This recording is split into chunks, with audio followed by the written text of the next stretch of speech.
Welcome to RLT TV, Taiwan Adventure, Part 7.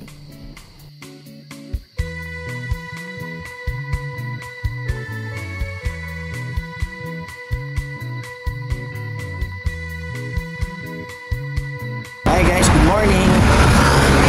So ngayon, before natin umpisahan yung araw, mag-breakfast muna tayo.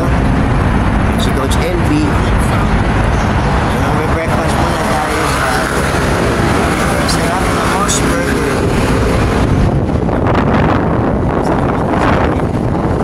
Kaya nakain ulit na kami ng Moss Burger before makikot ulit. Guys, ang lamig. Kamali ako ng lamig. Alright, see you guys. Good day guys. So yan nga, pupunta tayo sa Moss Burger dahil yun yung gustong breakfast uli ni Coach LB today before tayo mag-ikot. So yan yung paligid kung saan located yung Moss Burger. Walking distance din to dito sa hotel namin sa Simending guys. So madali niyo siyang mahanap sa Google. So tara guys, kain tayo ulit ng Moss Burger. May sarap-sarap dyan. Number 15. So nakapag-order na kami guys ng aming breakfast dito sa Moss Burger.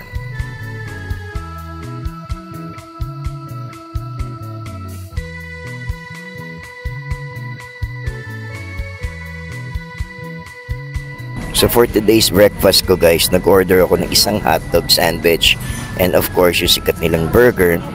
Si Coach LB naman, hotdog sandwich and nuggets. So pagtutulungan namin siyang ubusin guys kasi yan, kita mo naman yung hotdog na yan. Sobrang simple lang yung itsura niya guys, no? Pero yung mismong hotdog niya, lintik yung lasa.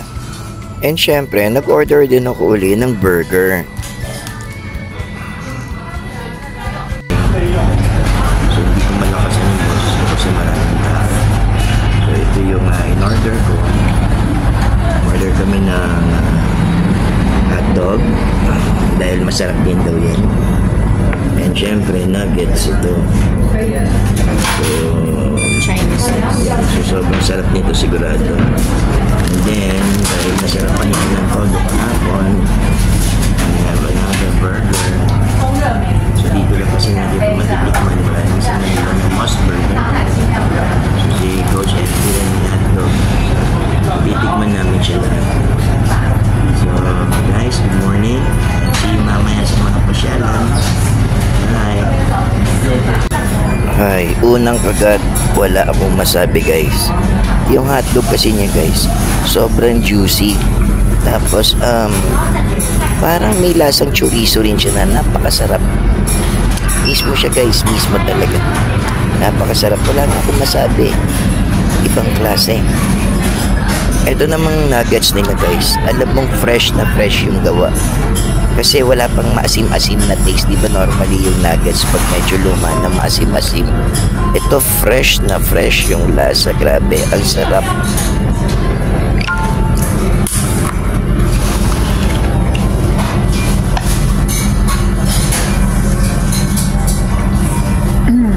Laki nung small nila, no? Parang US size.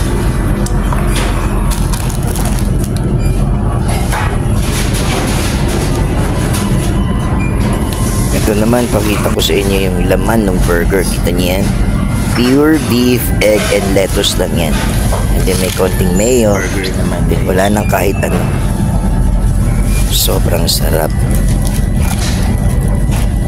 Kaya pag napasyal kayo dito sa Taiwan guys, highly recommended tong Moss Burger. Kung kakain kayo sa fast food, mismo to guys, napakasarap. And mura pa. Lalaki pa ng mga servings. Mismo dito guys, pag nandito kayo sa Taiwan, kain kayo dito sa Moss Burger. Tsaka alam nyo guys, yung mga lalagyan dito nakakaaliw, oh.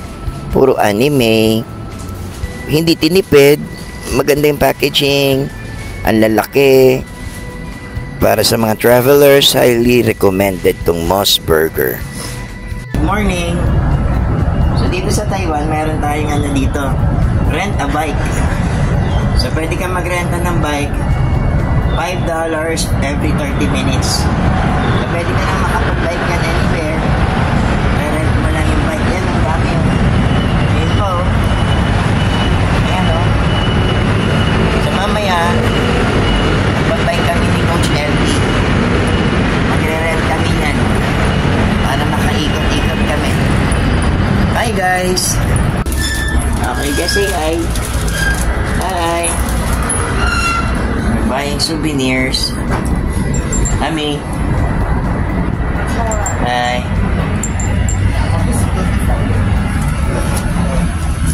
Shop is very beautiful. See? When you come here in Taiwan, you buy here. Oh, diba? Ganda. Bait pa yung nagtitinda. Alright. Here. Thank you. Shishi. Yan guys, nakabili na kami. Iba ba eh? Ito yan. Mga shop niya. Diba? Bye. Hi guys. Ayan, nakabili na kami ng mga konting souvenir. So, ikot-ikot lang kami. And mamaya, may mga pupuntahan po tayong mga tourist destination. Mag-iikot tayo ni Coach LB. At hindi pwedeng hindi kami mag-bike. Okay. See you sa mga pasyalan. Hi guys, good morning. Pumunta kami ni Coach LB ngayon sa Jufen. So, sasabay kami ngayon ng bus 965. Nag-exit kami dito sa Ximen. Exit number 2. Yeah. Red House pala. Exit number 2. Dito sa Ximen din. So, see you sa Jufen guys. See you. Bus na kami guys, going Jufen. Okay, see you there.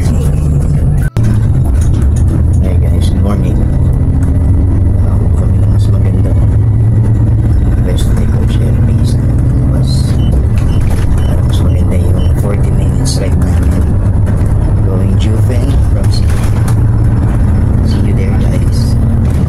Tayo bus dito. Ayan. Bye. So yun na nga guys, mag-start na tayo mag-travel. So ito na. So ito yung elevated highway dito sa Taiwan. Then yan, makikita mo yung mga structures nila, mga buildings nila dito. And then guys, no, nakakalungkot na syempre mako-compare mo to sa ating bansa. Bakit kaya dito possible na maging organized lahat?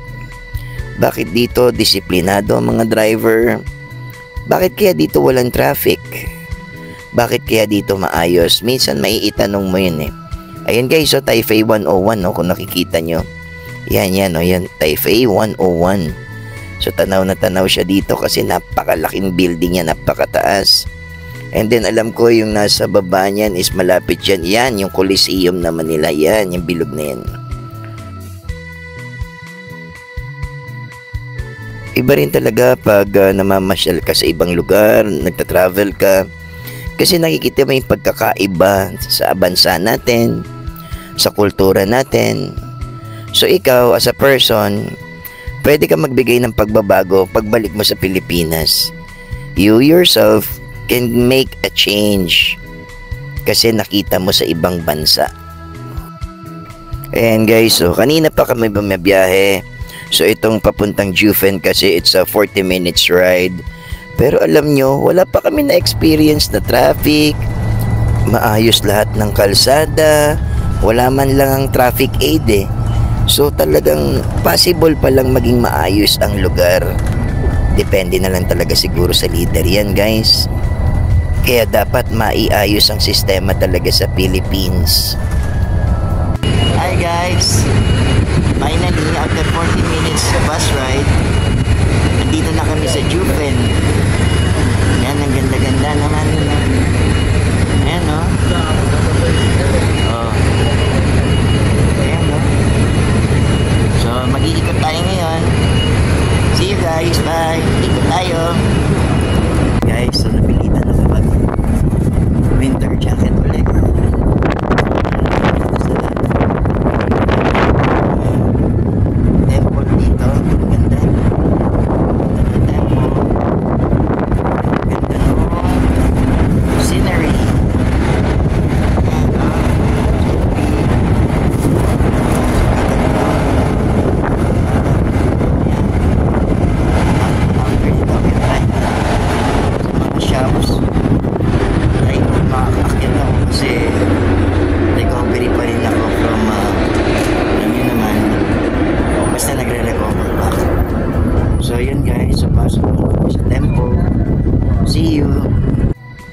Dito na kami sa Jufen guys. So pagbaba mo ng bus, ito yung una mo makikita, yung temple niya.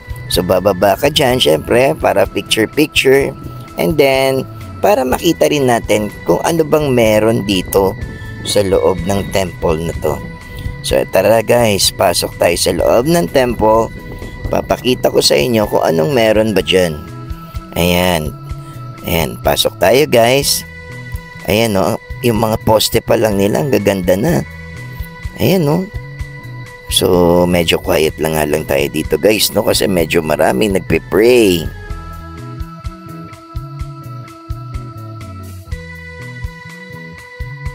Grabe yung mga temple ng mga Buddhism guys, no?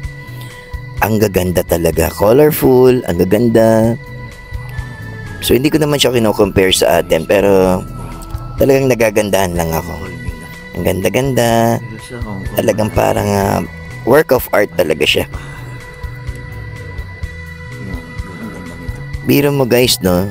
Yung lahat ng temple na puntahan ko, maliit man o malaki, sobrang detailed lahat yung pagkagawa niya. Pasyal na tayo.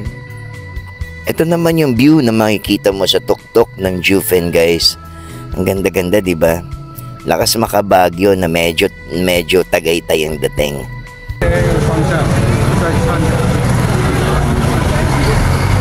So guys, ayan yung Jufen. Ito yan.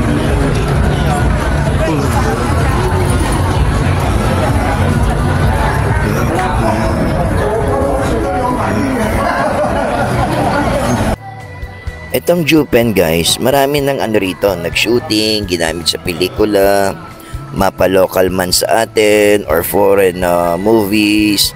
Marami na rin nag-shooting dito sa lugar na to guys. And guys, itong lugar na to, puntahan talaga to ng mga turista na gusto ma-experience yung culture, yung food, and makabili ng mga souvenirs.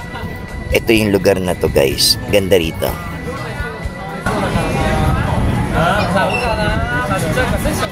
Ang totoo niyan guys, maaga pa kaya medyo konti pa yan.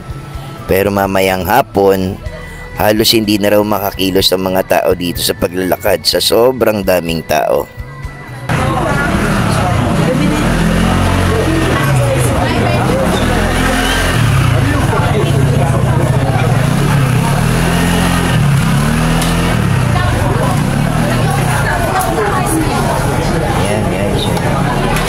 Ice cream na may mali pinalot sa lumpia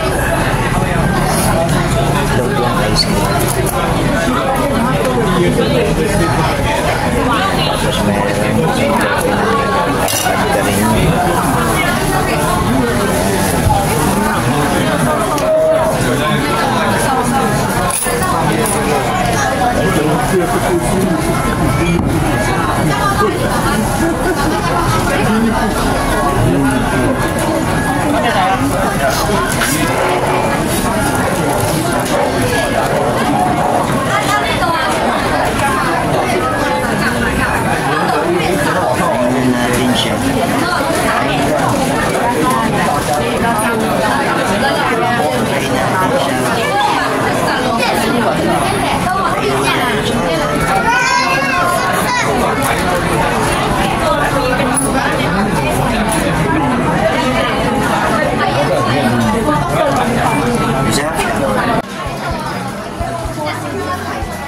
Alam mo, masarap. Sarap.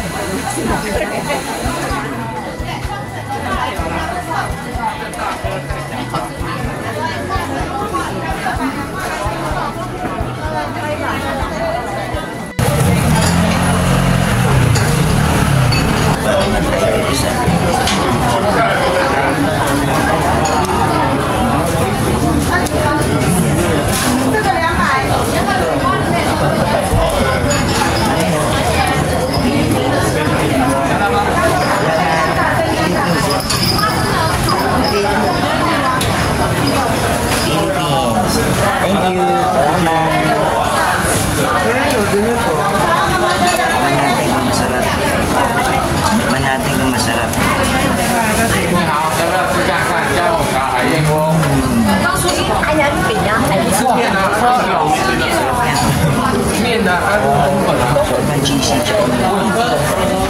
Okay.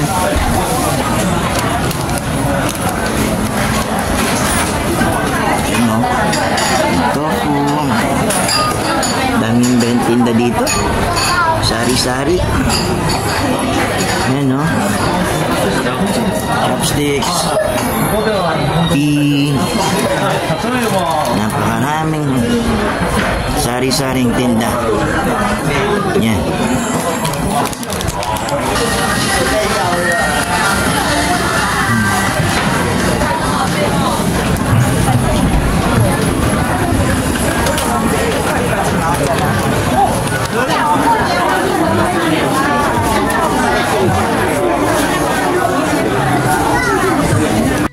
So guys, dito sa Jufen,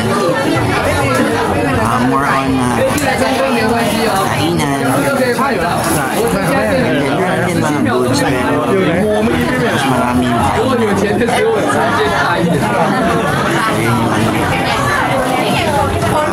eksena. And then pagkabiraw dito, sobrang siksikan na. Sila ngayon, mahirap na maglakad. Dami ng tao. So, mamaya ulit.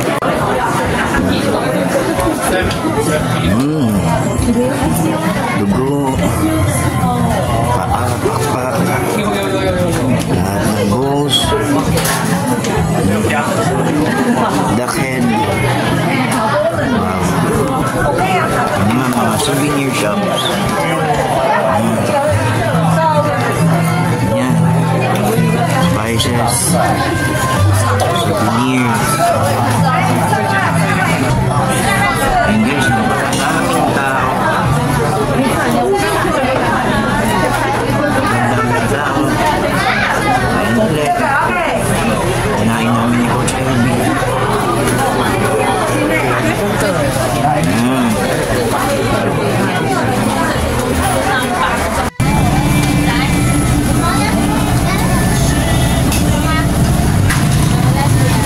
Yan na madami dito guys.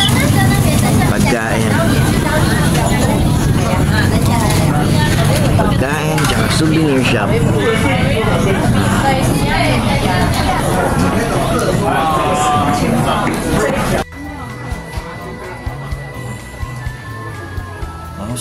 Ayan guys, yung buong stretch ng nilalakaran natin ay puro pagkain.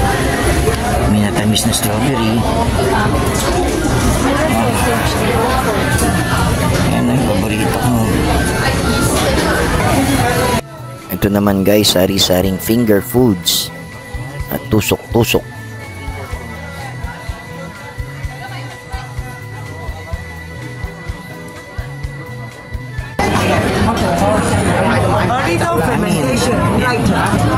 Yan, tikman mo.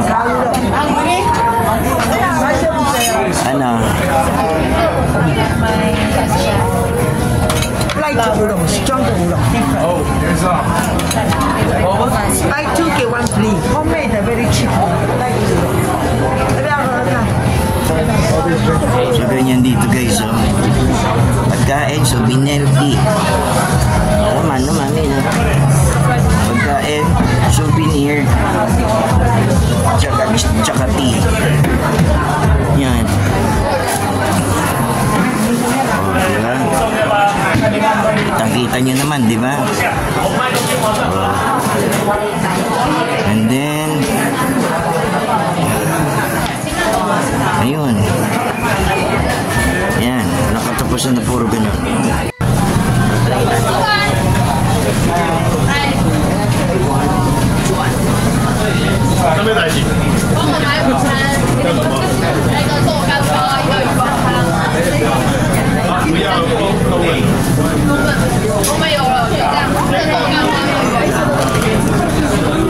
Lapit mo doon ka na.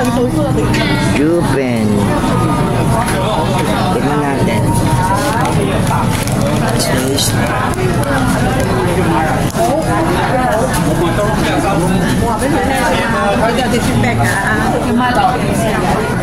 So good.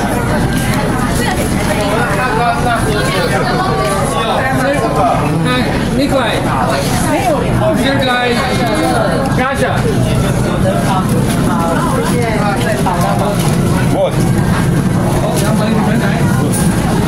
guys, itong Juven, marirecommend namin. Maganda ito mami yung ano eh, no? Yung grupong lakad. Yung tipong handa kayong gumastos para mamili ng mga souvenir, pasalubong. Yan maganda rito talaga. Galat kayo ng grupong maghapon para maikot nyo lahat. Yan may mga pagkain, mga souvenir, may mga local goods. So yun yung Juven pala. So yun, see you mamaya guys. So balik kami Seamen. So try namin mag-bike rin mamaya ni Coach Elvida. Okay, see you guys.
Pineapple. Hey guys, alis na kami ng Juven. Sa harap uli kami. Sobrang lamig. Nagsuot tuloy ako ng winter jacket ko naman. So see you sa Seamen din guys. Babike ride naman kami sa city. Bye mami. Guys, paalis na tayo ng Juven. Ito pala yung ride niya, pababa. So, ganun din paakyat para ka umakyat at bumaba ng Baguio. So, hoping na na-enjoy niyo yung adventure natin dito sa Juven, guys. See you sa next vlog, guys.